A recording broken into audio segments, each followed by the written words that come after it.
Juliane Santana, professora de Biologia dos segundos anos, e nós teremos uma revisão sobre vírus, né?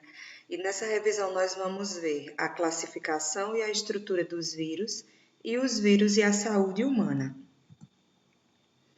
Os vírus, eles não são formados por células, o que leva muitos pesquisadores a não considerá-los seres vivos, e possuem seu material genético, DNA ou RNA, geralmente armazenados em uma cápsula proteica.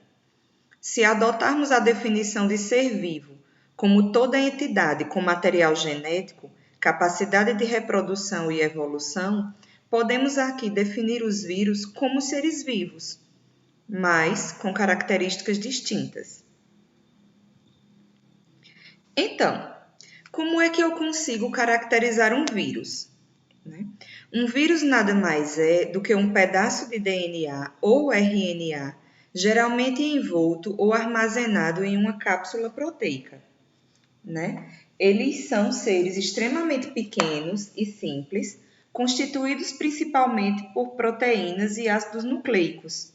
Pelo fato de só se reproduzirem no interior de células vivas e não serem capazes de realizar nenhuma atividade quando estão fora das células hospedeiras, eles são considerados parasitas intracelulares obrigatórios. Então, os vírus eles necessitam de uma célula para se reproduzir.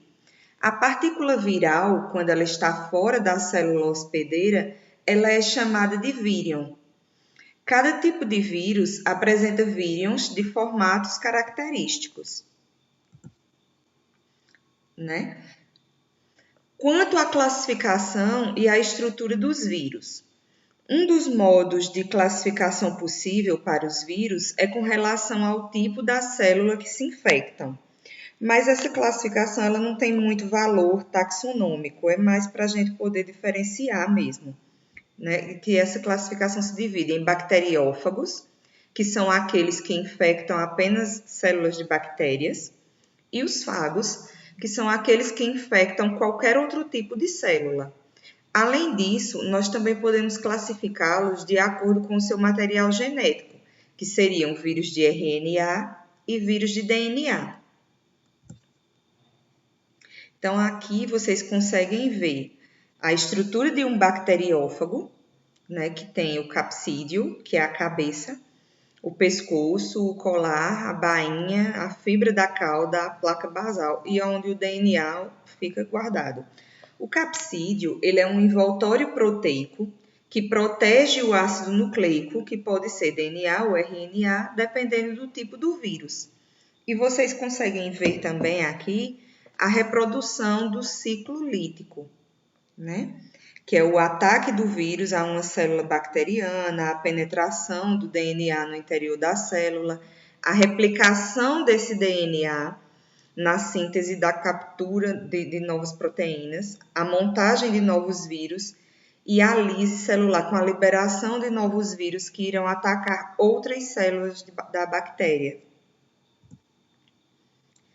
Vamos ver direitinho aqui a replicação viral. A célula ela libera os fagos, o cromossomo bacteriano ele entra no DNA da bactéria e se multiplica na célula hospedeira.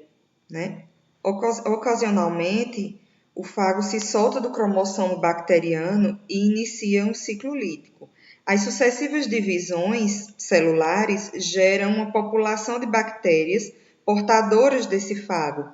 A bactéria se reproduz normalmente, copiando esse DNA viral e transmitindo ele para as células filhas. A cápsula proteica dos vírus é denominada capsídio, como eu já havia falado, e junto com o material genético forma o conjunto chamado de nucleocapsídeo. Alguns vírus também são chamados de envelopados, porque eles possuem ao redor do capsídeo um envelope com uma parte lipídica que corresponde à camada de lipídios da membrana celular hospedeira.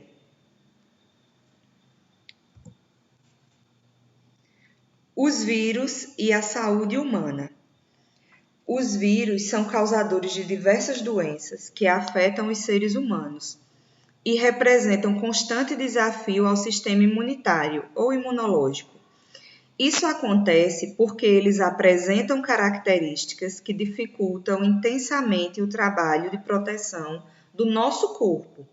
E essas características são uma velocidade de reprodução muito elevada, a ocorrência de mutações no material genético, porque se eu adquiro um vírus e quando eu contagio outra pessoa, esse vírus ele sofre uma mutação no meu organismo, ele já vai diferente do que é conhecido. Né? Então, isso é uma coisa que você tem que ter muito cuidado. Seleção dos seres mais resistentes por exposição ao sistema imunitário humano. É o que aconteceu, o que acontece, na verdade, quando nós tomamos medicamentos sem prescrição médica, que a gente vai tomando indiscriminadamente remédios, e ao invés de a gente curar o que a gente tem, a gente vai só fortalecendo esses organismos e vai chegar a um certo momento que remédios não vão mais nos ajudar nesse tratamento contra os vírus, né? Ou bactérias ou outros seres pequenininhos, micróbios. Como exemplo, nós vamos tomar agora o vírus HIV.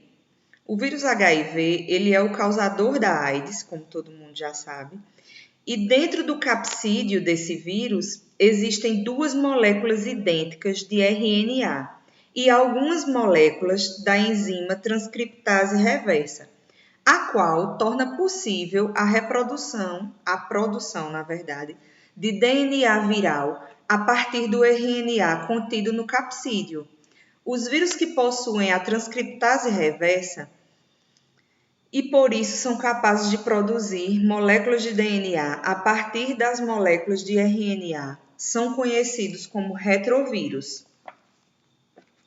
O vírus HIV usa algumas células do sistema imunitário, principalmente as células CD4, que são os linfócitos T auxiliadores, para a sua reprodução. Os linfócitos T infectados perdem sua função e a pessoa fica suscetível a ser afetada por infecções que não a atingiriam se ela estivesse sadia. Embora a AIDS ainda não tenha uma cura, o coquetel de drogas pode ser usado no tratamento das pessoas portadoras de HIV. Essas drogas consistem em inibidores da transcriptase reversa, impedindo ou interrompendo a síntese do DNA viral, ou das proteases virais, inibindo a montagem de novos vírus. Então, recapitulando aqui. Se você tem AIDS e você pega uma gripe, uma simples gripe, para você vai ser como se fosse um caso gravíssimo que pode levar até a morte, porque o teu corpo ele não vai estar preparado para isso, porque o teu sistema imunitário ele vai ter sido completamente comprometido por conta do retrovírus HIV, ok? Mais na frente, semana que vem, quando forem lançadas as fichas de exercício, nós vamos nos aprofundar mais sobre isso. Então, aqui tem mais um exemplo, uma imagem, na verdade, do agente etiológico, que é o agente causador do vírus HIV, vírus da imunodeficiência humana.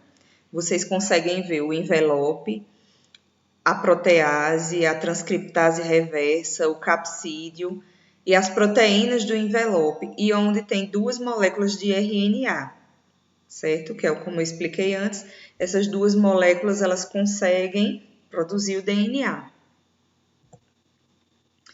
Aqui tem alguns exemplos das principais viroses que acometem o ser humano. Então, nós temos a doença e o tipo de material genético que existe dentro do vírus. Sarampo, rubéola, cachumba, catapora, gripe, poliomielite, hidrofobia, hepatite B, hepatite C e a AIDS.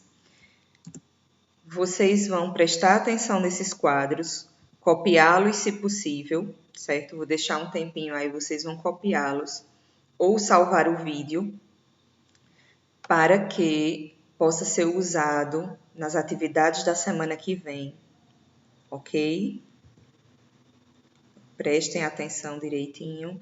É um conteúdo que nós já vimos em sala de aula e hoje é só uma revisão. Na próxima semana nós já estaremos com atividade e mais vídeo com aula sobre novo conteúdo. Veja só, pessoal, muito obrigada pela paciência, obrigada pelo carinho que vocês têm comigo. Eu espero que esses dias que vocês estejam em casa, vocês aproveitem para curtir as suas famílias, mas também que não se descuidem dos seus objetivos, né? Um abraço enorme para todos. Eu estou morrendo de saudade das nossas aulas e eu espero vê-los em breve. Até lá!